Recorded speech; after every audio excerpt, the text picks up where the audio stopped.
Kebersenyuman dan juga sapa. Agar persaudaraan tetap terjalin, izinkan saya mengucapkan salam. Assalamualaikum warahmatullahi wabarakatuh. Yang terhormat Brigjen Pol Dr. R. Nur Hadi Yuwono, SIK MSI CRMP selaku Kepala BNN Provinsi DKI Jakarta. Yang saya hormati staf dan jajaran BNN, para panitia penyelenggara lomba, dewan juri yang terhormat, serta masyarakat yang ada di seluruh Indonesia, terkhususnya wilayah DKI Jakarta yang berbahagia. Puji syukur kehadirat Allah Subhanahu wa Ta'ala, Tuhan Yang Maha Esa. Atas segala rahmat dan nikmatnya, kita diberikan kesehatan, kekuatan, dan kewarasan. Yang kedua, salawat serta salam senantiasa kita aturkan kepada Nabi besar junjungan kita, yakni Nabi Muhammad SAW. Pada kesempatan kali ini, kita bisa ikut berpartisipasi dan merayakan acara Lomba Kreativitas Remaja 2024 dalam rangka menyemarakan Hari Anti Narkotika Sedunia yang jatuh pada tanggal 26 Juni 2024.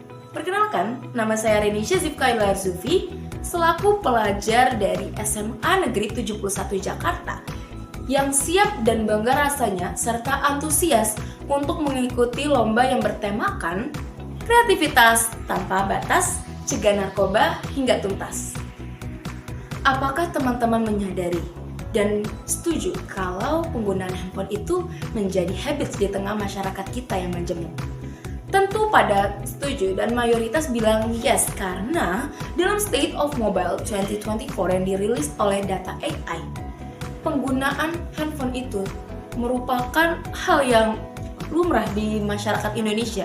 Bahkan dirilis dalam 2023 tahun lalu, itu sekiranya ada 6,5 jam yang dihabiskan waktu bersama gadget. Iya, setiap harinya. Masyarakat Indonesia menghabiskan waktu 6,5 jam untuk mengoperasikan gadget. Kira-kira apa aja ya? Banyak sekali. Nah, salah satunya ada yang mengoperasikan gadget untuk media sosial. Kalau contoh aplikasinya seperti TikTok, Instagram, X, dan Facebook, serta lain sebagainya. Nah, kalau orang-orang yang suka baca berita, pasti sudah tidak asing dengan istilah narkoba. Narkoba. Iya, narkoba. Narkoba ini menjadi perbincangan yang panas di tengah masyarakat, tidak hanya di dunia maya, bahkan di lingkungan nyata pun juga dibicarakan. Kenapa? Karena kasus yang dihasilkan karena narkoba ini, korban yang berjatuhan itu semakin banyak dari tahun ke tahun.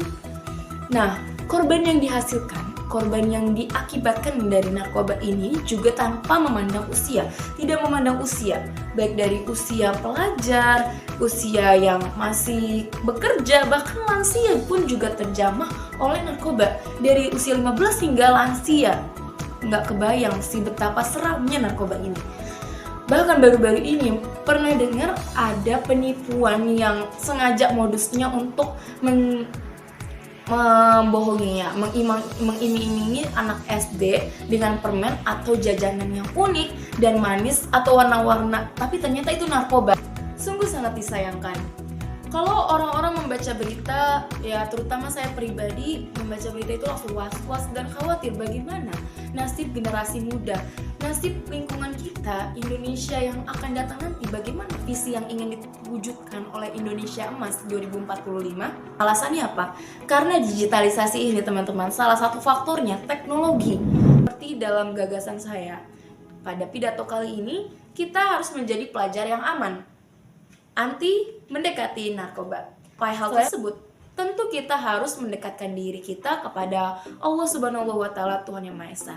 Kita juga harus mendekatkan diri kita dengan keluarga, kita harus bisa berkomunikasi dengan pertemanan, itu menentukan masa depan. Untuk itu patut dijaga sekali yang namanya pertemanan dan pergaulan. Harus menjadi pribadi yang positif dan juga bahagia, ceria, mengisi waktu kita yang kosong ini dengan aktivitas positif, produktif, dan juga seperti aktivitas yang kali ini, lomba kali ini, yaitu ikut mengkampanyekan Hari Anti Narkotika Sedunia yang jatuh pada tanggal 26 Juni. Nah, seperti itulah kata pepatah, mencegah lebih baik daripada mengobati. Untuk Wassalamualaikum warahmatullahi wabarakatuh. Surga yang